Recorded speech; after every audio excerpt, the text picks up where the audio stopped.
Pengertian dari integrasi. Integrasi adalah kondisi keutuhan bangsa yang tercermin dari persatuan dan kesatuan dalam berbagai aspek kehidupan. Integrasi itu sebenarnya bagaimana bangsa kita tetap bersatu walaupun memiliki perbedaan suku, budaya maupun agama. Walaupun kita berbeda-beda, tetapi kita juga mendukung di dalam bidang sosial, ekonomi maupun keamanan. Dengan begitu, bangsa kita akan tetap kuat dan tidak mudah terpecah belah. Di Indonesia sendiri, hal ini sangat penting karena kita adalah bangsa yang memiliki banyak keberagaman. Seperti semboyan kita yaitu Bhinneka Tunggal Ika, sebagai generasi muda kita harus bersatu agar menciptakan Indonesia yang damai dan kuat ke depannya. Selanjutnya, faktor membentuk integrasi nasional. Faktor yang pertama ialah faktor historis. Apa sih itu faktor historis? Faktor historis ini adalah faktor yang dapat kita rasakan bersama oleh masyarakat Indonesia.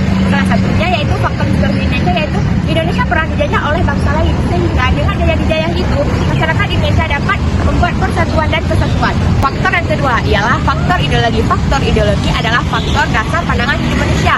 Di Indonesia, faktor ideologi adalah pandangan manusia ialah Pancasila. Dengan adanya nilai Pancasila, hidup masyarakat punya arah dan tujuan sesama bangsa. Faktor yang ketiga ialah faktor sosial dan budaya. Faktor ini berkaitan dengan kehidupan masyarakat sehari-hari seperti adat, budaya, dan istiadat, bahasa, tradisi, dan kebudayaan. Walaupun Indonesia banyak memiliki adat istiadat, Indonesia memiliki banyak budaya, dan tetapi dengan adanya arti Bhinneka Tunggal Ika yang artinya walaupun berbeda-beda tetapi tetap satu tujuan. Selanjutnya, ada beberapa tantangan dalam menjaga integrasi nasional. Teman-teman, menjaga negara itu ibaratkan menjaga sebuah bangunan besar, di mana ada saja ujian yang akan merobohkannya. Begitu pula integrasi nasional. Ada saja tantangan-tantangan yang bisa menguntungkan integrasi tersebut.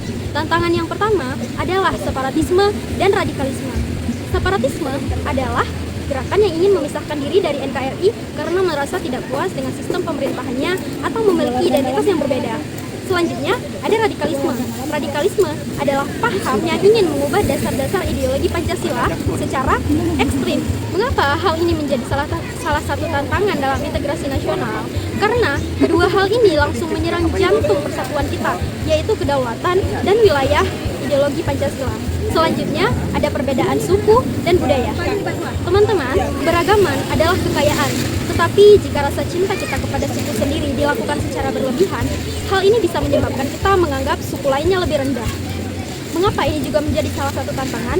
Karena jika ada gerakan kecil antara individu yang berbeda suku, tanpa toleransi, masalah personal bisa cepat merambat menjadi konflik antar kelompok. Selanjutnya, meningkatnya sikap individualisme. Di era digital, orang-orang cenderung lebih fokus kepada kepentingan pribadi atau kelompok kecilnya saja. Mengapa hal ini menjadi tantangan? Karena integrasi membutuhkan semangat gotong royong dan rasa kita. Rasa kita yang dimaksud di sini adalah kita, rakyat Indonesia, berada dalam satu perahu yang sama. Bukan lagi soal kamu dan saya. Kita berbicara soal nasibmu adalah nasibku juga. Jika semua orang hanya peduli pada diri sendiri, rasa empati dan rasa sosial akan hilang. Tanpa empati, sulit bagi bangsa untuk bersatu saat menghadapi krisis-krisis besar. Tantangan yang keempat adalah ketimpangan ekonomi dan sosial. Ini adalah tantangan paling nyata. Maksud tantangan paling nyata di sini adalah kondisi di mana ada jurang yang lebar antara si kaya dan si miskin, antara daerah-daerah yang maju seperti kota-kota besar ataupun daerah pelosok yang tertinggal. Mengapa tantangan ini disebut yang paling nyata? Karena ketimpangan menciptakan rasa ketidakadilan. Ketika rakyat di satu daerah merasa dianaktirikan dalam pembangunan seperti jalanan rusak, sekolah minim, akses sulit, dan ekonomi sulit, maka akan muncul rasa benci kepada pemerintah atau rasa tidak lagi memiliki ikatan dengan bangsa ini. Inilah yang seringkali menjadi akar dari munculnya separatisme tadi. Selanjutnya ada upaya integrasi dengan yang menanamkan nilai-nilai Pancasila melalui pendidikan karakter seperti jujur, disiplin, tanggung jawab, dan sebagainya. Yang kedua adalah meningkatkan toleransi dan sikap saling menghormati dengan menghargai sesama dan juga menghargai setiap perbedaan. Yang ketiga ada memperkuat persatuan dan kesatuan, yaitu dengan gotong royong dan menumbuhkan rasa cinta terhadap tanah air. Yang keempat ada bijak dalam menggunakan teknologi dan media sosial, yaitu dengan memverifikasi data yang kita dapat dari media sosial. Yang terakhir adalah menegakkan hukum secara adil. Yang seperti kita ketahui, hukum di Indonesia yaitu tumpul ke atas dan tajam ke bawah. peran masyarakat dalam menjaga integrasi nasional? Yang pertama adalah menghormati perbedaan. Yang kedua adalah menjaga kerukunan antar sesama. Yang ketiga adalah berpartisipasi dalam kegiatan sosial. Yang keempat adalah menaati peraturan yang berlaku. Dan yang kelima adalah menjaga persatuan bangsa dalam kehidupan sehari-hari.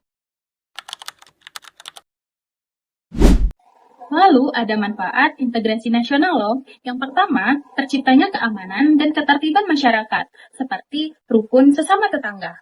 Yang kedua, memperkuat persatuan bangsa, seperti saling menghargai perbedaan dan saling rukun.